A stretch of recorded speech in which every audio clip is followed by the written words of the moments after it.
So let's talk back again about this whole impeachment process. So what happened with the cowards on the Democratic side were they knew they were going to be able to impeach him, but they also knew to able to get it over to the Senate side and get a trial, they had to produce enough evidence of a crime, right, to get them to even consider it.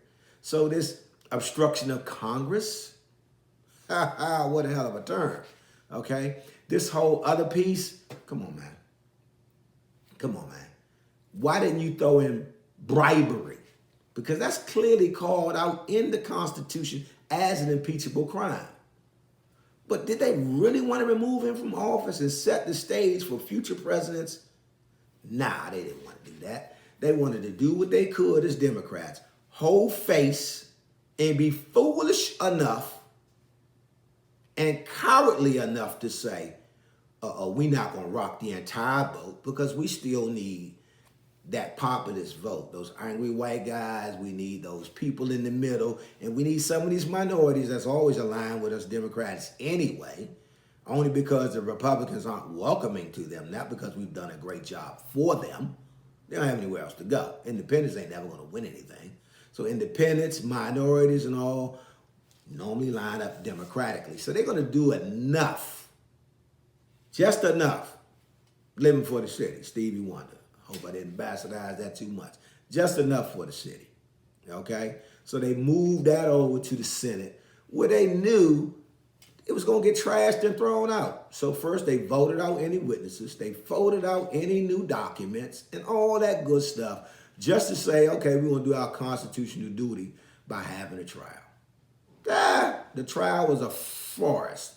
A few opening statements, no witnesses. I don't know about y'all. I've been to court a lot in my life, and I've never sat in a trial where folks didn't get up, raise their right hand, and tell a story about what they viewed as what happened in the crime. There were no witnesses. There were no new documents presented. So was that really a trial? Well, it's a political process. So it's run by the political party in charge, which was the Republicans, which means they didn't have to follow judiciary practices by bringing forth witnesses and documentation. So what really happened was the cowards passed it over to the fools. Well, the fools, that group of the old white boy society over there in the Senate, those fools decided we're no longer cowards, but we are losing the benefit of being in power. Going to the census in the next 20 to 30 years, the white majority will become the white minority. That's the racist line. But within that depiction is a process of a power shift. The power shift is going to be, now that you're no longer the majority, you still want to have the privilege of power. So what do? The first thing we do is we overload the court system with conservatives. So we'll always have the process of a law and its determination in our favor. And I'm speaking from the privileged few, okay? So they overload the courts. They blocked all of Obama's courts, judges and such. And then when this clown comes through, he jumped on that highly conservative piece and flooded them. Then he got the evangelists behind him. They really don't care for Donald Trump. But they're foolish enough to think because he votes on their agenda, pro-life, and all these other conservative things that protect the church, okay, they're going to align themselves foolishly behind him. It clearly states in the Bible that the devil's going to show up in the pulpit. Don't wait for this red horned figure with the fork pick and the tail to jump down into your church. He already inside those evangelist preachers who have aligned themselves foolishly behind this demagogue that we now call president. Okay, that's Donald Trump. So all you guys going to these conservative churches and thinking that, he's pro-life and he's so much in line with our Christian faith, you're a damn fool. Okay? What is he doing for your life? He's only doing that so you can still become the consumer that he needs to fulfill his prophecy of profit. Come on, let's wake up, people. Let's look at again what's happening. Now that we've gotten through impeachment, today is the day of the State of the Union. Everybody's saying, Donald, get up there and speak. Talk about what's going on in the economy, how great it is. Well, let's look at this great economy. Trickle down economics. All the reports are that all the areas, especially middle class, are doing so much better. Then why is people in the middle class working 2 and 3 jobs to make living life standards that they used to do off of one job, not even 15, 20 years ago? Why have so many people are now left the unemployment ranks, not even being counted? Why are there so much disparity in income between poor and wealthy? Why is the homeless population growing at such a rate that we've never seen in American history? I'll tell you why. It's real simple. The numbers don't bear out, okay? That Trump tax plan padded the rich, took privilege to a whole new height, and the thought was, as it did under Reagan and all these other foolish endeavors about economics, they said if you load it up at the top, it'll trickle down.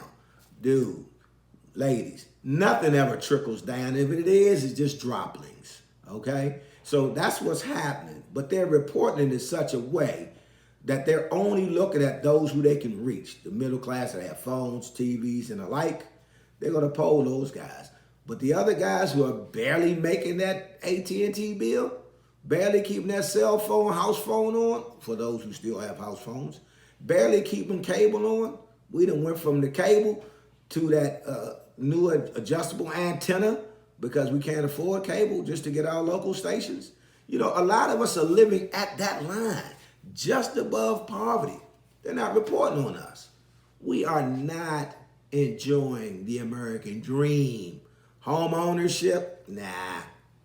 You look at it now, man, you look at like gentrified cities in all metropolitan areas where all these new buildings are coming up in opportunity zones which were designed to redistrict and redevelop blighted areas. Yeah, they come in with the money. It's a tax abatement for the rich. They hide their money in the development. They build these buildings in these areas where poor people live and won't welcome them back. Gentrification. So that whole opportunity zone funding thing is just a ghost story. It's how we're kicking you out of your neighborhoods, people.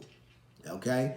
That's not trickling down. So now you got folks specifically in Seattle, LA, Vegas, even in DC, who are working poor, working homeless, living in shelters, going to regular jobs every day from a damn shelter. Can you believe that? In Seattle, they got shelters that are just for shower. People catch a bus there, shower and change, and then catch a bus to work. Then they go sleep in a tent at night. That's ridiculous. And I'm talking about folks with good jobs, not folks that sweep in the street. I'm talking about your local secretaries and the like, even computer programmers. They can't afford to live in these gentrified environments. So you look at some of them and you look at those young cats and say, how are they living there? It's 4 and 5 white guys to a 2-bedroom apartment. That's how they're making it. That's crazy, man. That's really crazy. But then we look at, so what are we doing now on the Democratic side to change this? Well, we had a whole pool of fools that got together, cowards as I call them, and started screaming at each other and throwing all these messages out to the American public saying, vote for me and I'll set you free. So what happens? We end up at our first Iowa caucus. So everybody got there. We eliminated a few good people. They didn't have the wherewithal to stand up. They didn't have the money. They didn't have the followings.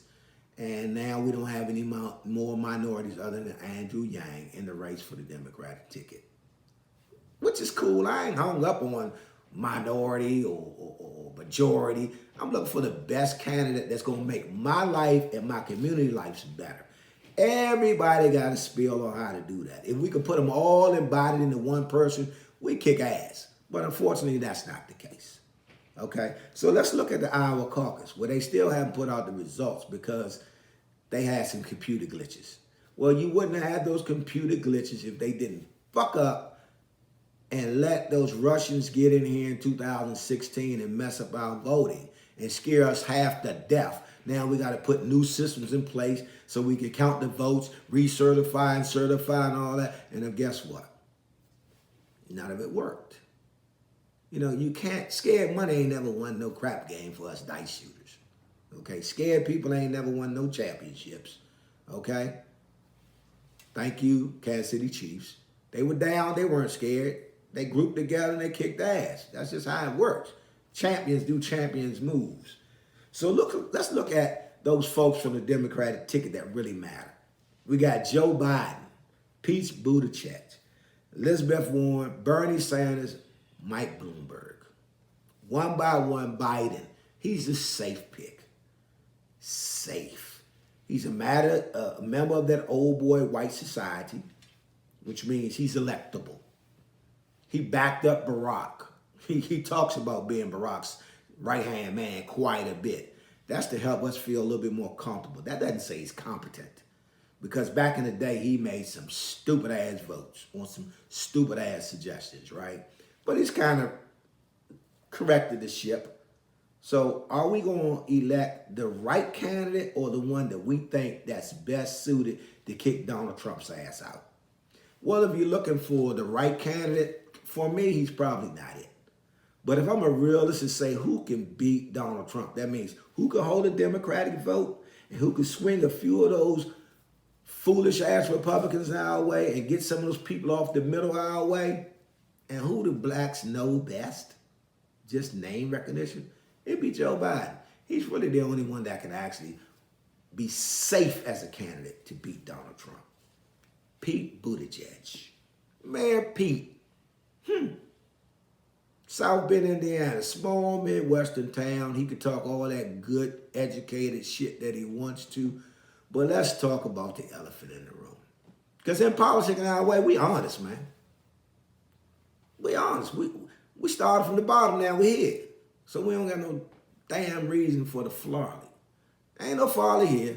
So let's look at Buttigieg. Very intelligent cat, young, not bad looking.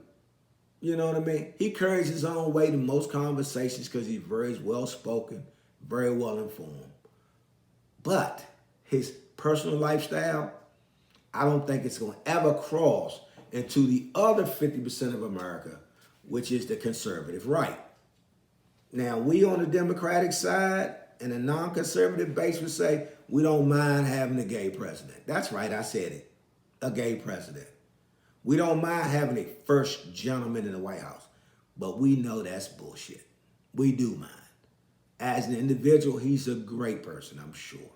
And who he loves and how he loves is totally his business. But once he steps into public office, it becomes all of our business.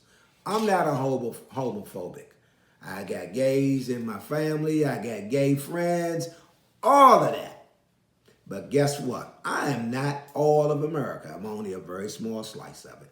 I am very welcoming to everyone, most of the time, okay? But let's face it, nowhere in the Constitution it said first lady, not first gentleman. I'm sorry, guys. You got half of us that say, hey, we open to Mayor Pete, and he's a great guy. That's great, but half of us can't get him in office. He's not the safe bet. He might be one of the better choices, but he's not the safest bet to beat Donald Trump. You put him up against Trump, he's going to kick Trump's ass in every debate.